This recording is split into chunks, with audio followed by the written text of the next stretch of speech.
Good afternoon, everyone. Let's get started with the tutorial. So thank you first for joining us for our first tutorial on FleCSI. Just little things here. You can register on our website. You can find the website on the program for the conference. If you don't already have done so, that will allow me to send you a link to your AWS session to be able to do the hands-on with us. So yeah, we're going to start now. We have 5 modules to cover. We're going to do 3 modules in the first part, then have the half an hour break, and then do the 2 other modules and the conclusion in the second part. I don't think we should wait more, please. Scott, we'll start with the first module. All right.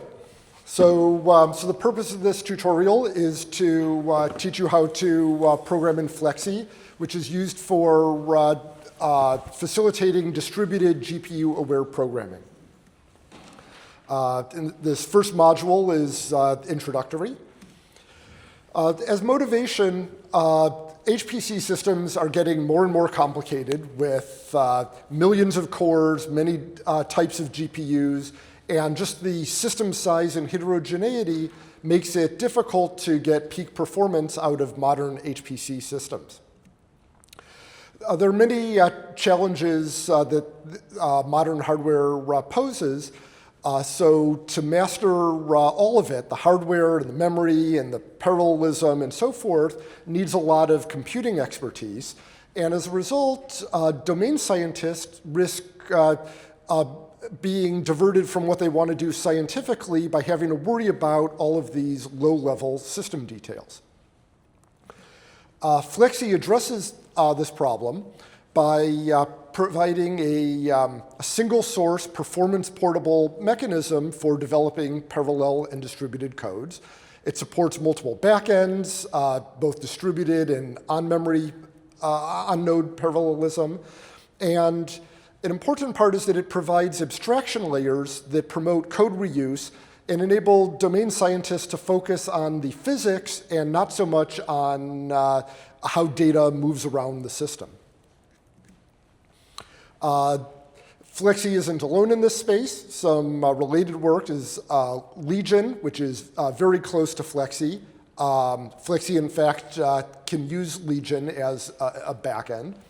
StarPU, which FleCSI distinguishes itself from by doing more work at compile time and less at runtime for better performance.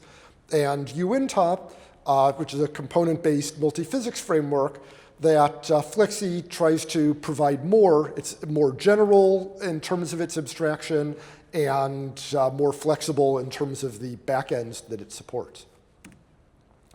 Here's an outline for the tutorial. So this is the introduction.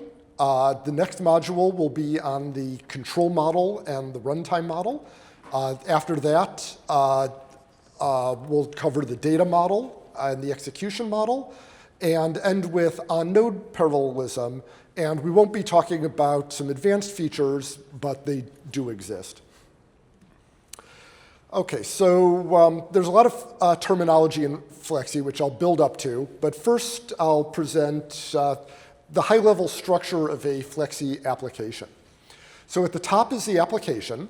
And the application has to worry about the physics that it's simulating and the data accesses. A specialization is a component that is the bridge between what the application needs and what FleCSI provides. The specialization is essentially part of the application. It creates domain-specific interfaces or sometimes even application-specific interfaces to FleCSI. And then FleCSI's role is to allocate distributed data and dispatch parallel work on that distributed data. And it's built on top of these lower-level interfaces shown at the bottom of the slide. To cover those interfaces at the bottom, I'll talk about the 3 that are used for distributed work. From right to left, there's the MPI backend, which you all know MPI, but it doesn't provide a very high-level interface. It's really just communication, explicit communication. So FleCSI has to add a lot of work on top, which is shown as the slice, the green slice above MPI. The HPX backend adds a few more things. HPX adds task execution and fine-grained scheduling, and FleCSI just has to add a little bit on top of that, which we'll talk about throughout the day. And the Legion backend is very close to FleCSI's model of computation, so only a little bit extra is needed. But the important point here is that the code does not have to change. So the application does not change, the specialization does not change. FleCSI hides whatever backend you're using behind its interfaces, so you get a portable way of talking to these various different backends, each of which has different performance capabilities at both a micro level and more macroscopic level. Okay, so one term that FleCSI uses is topology. Topology is, you can think of it as a distributed general purpose data structure. So FleCSI provides topologies for matrices, structured meshes, unstructured meshes, particle systems, and some other things that are used for managing a computation. The specialization then takes those generic data structures and comes up with something that is needed by a particular application or class of applications. So for example, a specialization might take the unstructured topology, which is used for maintaining relationships among disparate types of data, and it might specialize that into a two-dimensional mesh. And then once it has a two-dimensional mesh, it could define vertices and edges and data elements and the relationship among those. For example, that two vertices are connected by an edge. That would all be defined by the specialization on top of the unstructured FleCSI topology. FleCSI's execution levels can be illustrated like this, coarsely. So main is the top level of the application, and just like an MPI, you run one copy per process.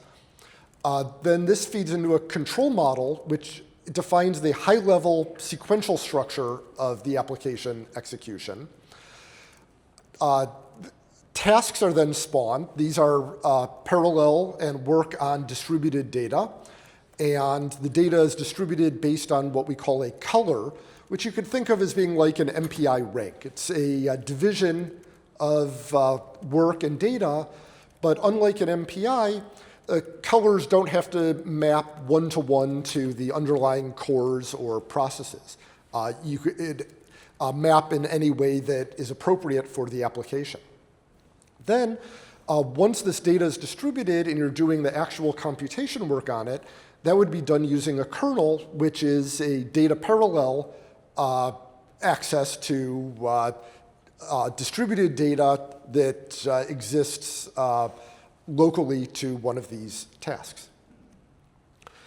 So now we'll bridge into showing some of the simplest parts of FleCSI, which is flog and the runtime system.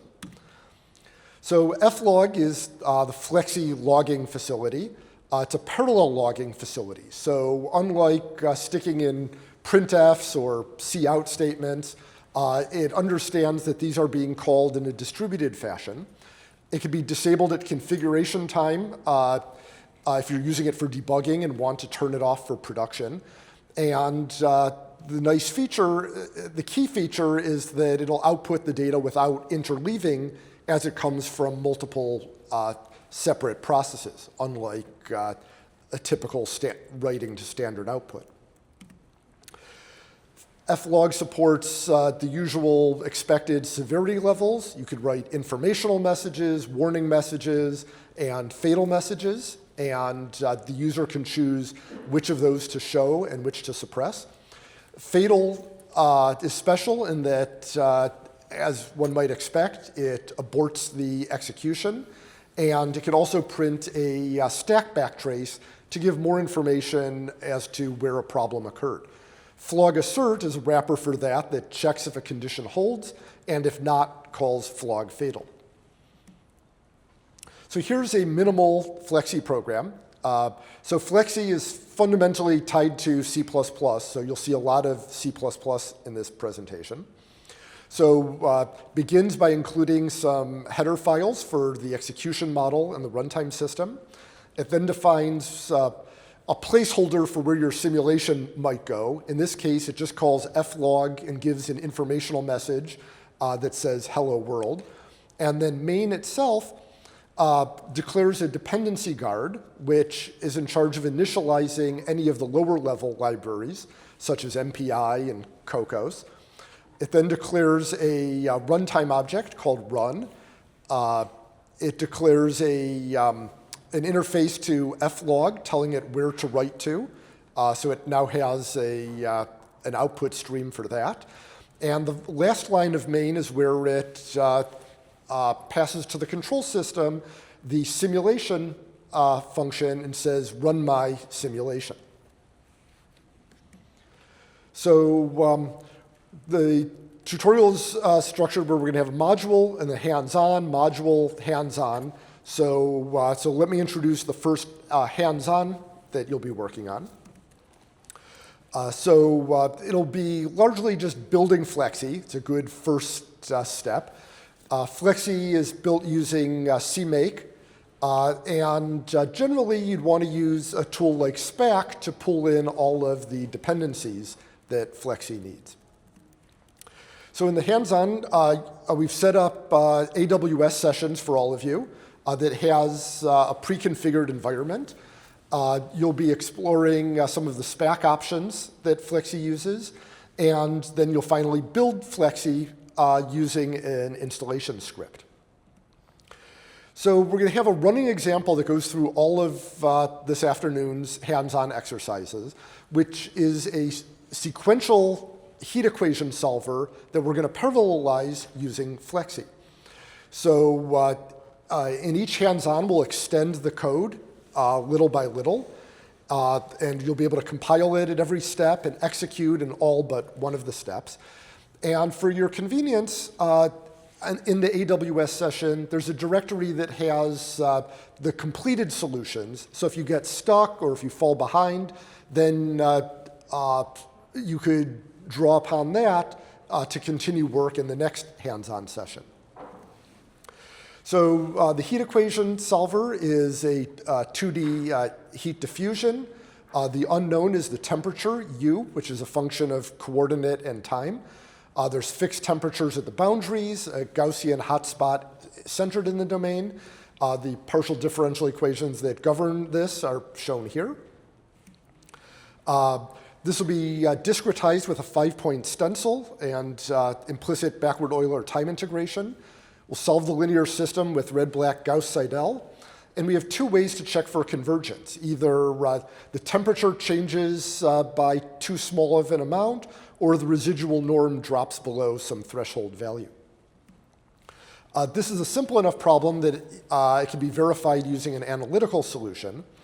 And as the code runs, it will output snapshots in comma-separated value format of the temperature. And we have a Python script that will visualize it so you could see what it looks like as the heat diffuses through this environment. And with that, Julienne will lead us all through the first hands-on exercise.